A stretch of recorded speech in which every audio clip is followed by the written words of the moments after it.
दोस्तों, अगर आपने गुल्ली बुल्ली और रॉड का बर्थडे के पहले पार्ट नहीं देखा है तो पहले जाके उसे देख लें, वरना ये स्टोरी आपके समझ में नहीं आएगी। तो पिछले एपिसोड में आपने देखा कि गुल्ली बुल्ली और सौंदा पॉटी बॉय तीनों पार्क में बैठे हुए थे। तभी वहाँ पे रॉड आता है और इन तीनों को बताता है कि कल उसका बर्थडे है। और फिर अगले दिन गुल्ली बुल्ली, सोन और बाबा ये सभी रॉड के बर्थडे में पहुँच जाते हैं। इसके बाद रॉड उन चारों को अपने स्पेशल केक दिखाता है और केक को देख के सौंदा पॉटी बॉय के मुंह में पानी आ जाता है और सौंदा पॉटी बॉय केक को चुपके से खाने के बारे में प्लान बनाने लगता है। अब आगे देखते हैं। गुल्ली बुल्ली, बाबा और रॉड ये चारों अंदर की तरफ चले जाते हैं क्योंकि इन्हें और ज़्यादा सजावट करनी है, लेकिन सौंदा पॉटी बॉय उसी जगह पे खड़ा है और केक को खाने का प्लान बना रहा है। और वो सोचने लगता है कि सब लोग तो चले गए, अब जाके चुपके से केक चुरा के खाया जाए। और इतना सोचने के बाद वो चुपके से केक के पास जाने लगता है ताकि कोई इसके पैरों की आवाज़ ना सुन पाए।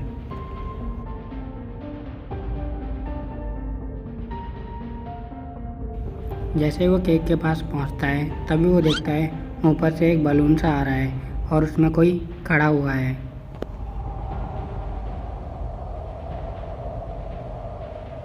जब बलून पास में आता है तो उसे सौंदा पॉटी बॉय को पता चलता है कि इसमें तो मिस्टर मीट है, यानी कि रॉड ने मिस्टर मीट को भी इनवाइट किया था, जिस वजह से मिस्टर मीट भी इस जगह पे पहुंच गया है।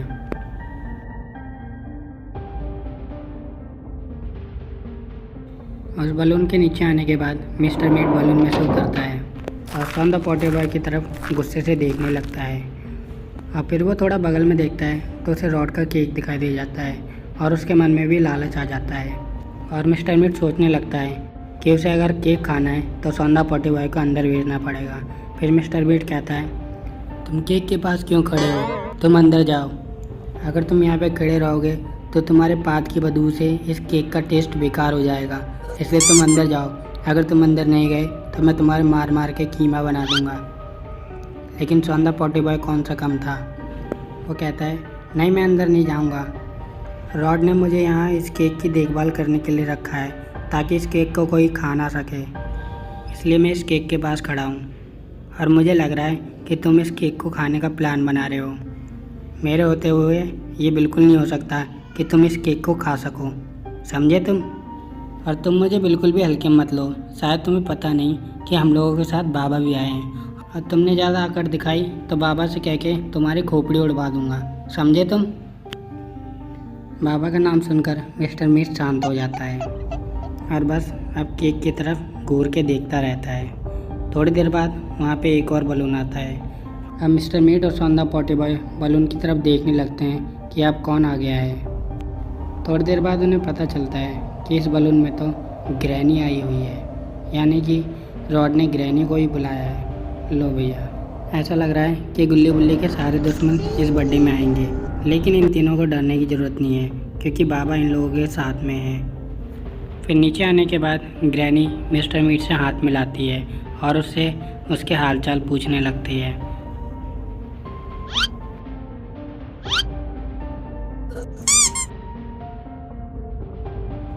फिर मिस्टर मीट ग्रैनी के कान के पास जाके बोलता है, वो देखो कितना मस्त केक है और लग रहा है ये रॉड का केक है, लेकिन ये केक खाने का मेरा मन कर रहा है, लेकिन इस सौंदा पॉटी बॉय का बच्चा वहाँ पे खड़ा हुआ है और मुझे केक खाने नहीं दे रहा। ग्रैनी भी उस केक की तरफ देखती है तो उसे भी लगता है ये केक तो बड़ा स्वादिष्ट है, और अब ग्रैनी का भी मन केक खाने का करने लगता है। फिर ग्रैनी मिस्टर मीट से कहती है, क्यों ना हम सौंदा पॉटी बॉय को मार के बेहोश कर दें और कहीं पे छुपा दें और उसके बाद सारा केक खा जाएं और सौंदा पॉटी बॉय पे केक चुराने का नाम लगा दें। कैसा लगा मेरा प्लान, बताओ बताओ।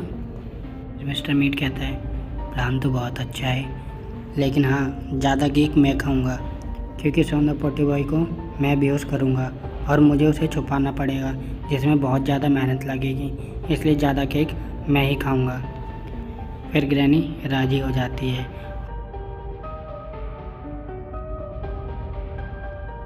फिर ग्रैनी और मिस्टर मीट प्लान बनाने लगते हैं कि किस तरह से सौंदा पॉटी बॉय को बेहोश किया जाए और कहाँ पे उसे छुपाया जाए।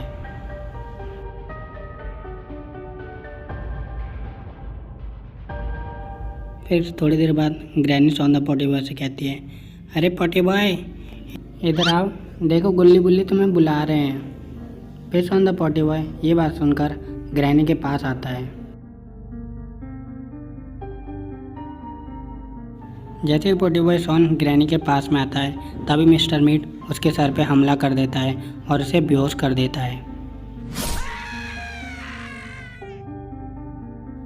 मिस्टर मीट के एक ही वार से सौंदा पॉटी बॉय बेहोश हो जाता है। इसके बाद मिस्टर मीट सौंदा पॉटी बॉय को नीचे समुंदर में फेंक देता है, जिससे किसी को पता न चले कि सौंदा पॉटी बॉय कहाँ पर है।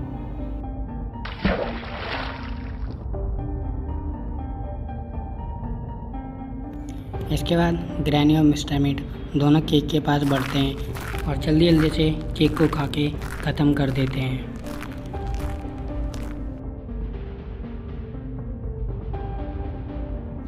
थोड़ी देर बाद केक बिल्कुल साफ़ हो जाता है, यानी कि एक भी पीस केक का नहीं बचा। दोनों ने केक को खा के हजम कर डाला है। तो क्या दोस्तों, गुल्ली बुल्ली और बाकी लोगों को पता चल पाएगा कि इन दोनों ने मिलकर केक को ख़त्म किया है और सौंदा पॉटी बॉय को कब तक घुस आएगा, यह हम देखेंगे अगले पार्ट में। ये वाला पार्ट अच्छा लगा हो तो वीडियो को लाइक और शेयर ज़रूर कर दें और अब जल्दी ही मिलते हैं एक नए धमाकेदार पार्ट में। तब तक के लिए बाय बाय।